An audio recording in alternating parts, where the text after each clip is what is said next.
ലക്ഷദ്വീപ് യാത്രക്കാരുടെ യാത്രാക്ലേശത്തിന് പരിഹാരമായി കൊച്ചി ലക്ഷദ്വീപ് സീപ്ലെയിൻ സർവീസുകൾ ഉടൻ ആരംഭിക്കും. ലക്ഷദ്വീപ് ടൂറിസത്തിനും seaplane service വൻകുതിപ്പേകും.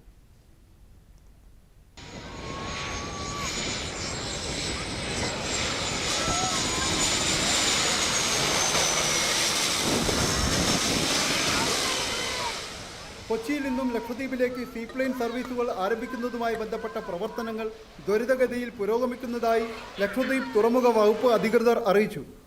Director general of civil aviation, Lakshadweep UT administration, airport authority of India, ഒപ്പം സിയാൽ എന്നീ സ്ഥാപനങ്ങളുടെ ഏകോപനത്തിലാണ് സീപ്ലെയിൻ സർവീസുകൾ യാഥാർത്ഥ്യമാവുക.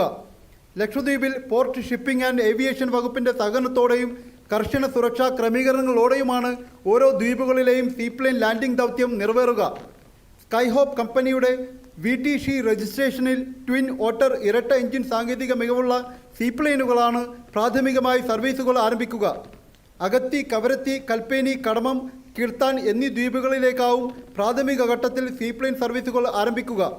പദ്ധതിയുമായി ബന്ധപ്പെട്ട് ലക്ഷദ്വീപിലെ വിവിധ ദ്വീപുകളിലെ അടിസ്ഥാന സൗകര്യങ്ങൾ വിലയിരുത്തിയതായി ലക്ഷദ്വീപ് തുറമുഖ വകുപ്പ് അധികൃതർ അറിയിച്ചു.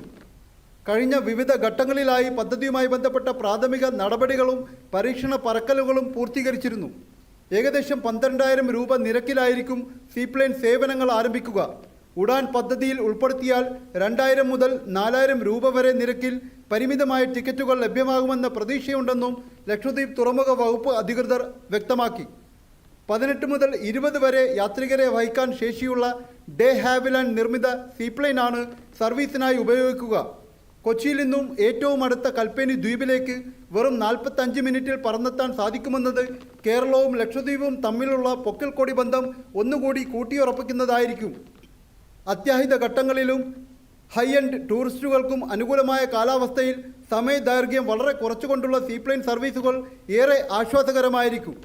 ഭാരതത്തിൻ്റെ ആദ്യ അഭിമാന പദ്ധതി എന്ന നിലയിൽ സീപ്ലെയിൻ സർവീസുകൾ ലക്ഷദ്വീപിൻ്റെ ഗതാഗത മേഖലയിലും ടൂറിസം മേഖലയിലും വലിയ ഉണർവ് പകരുമെന്നാണ് വിദഗ്ധർ വിലയിരുത്തുന്നത്.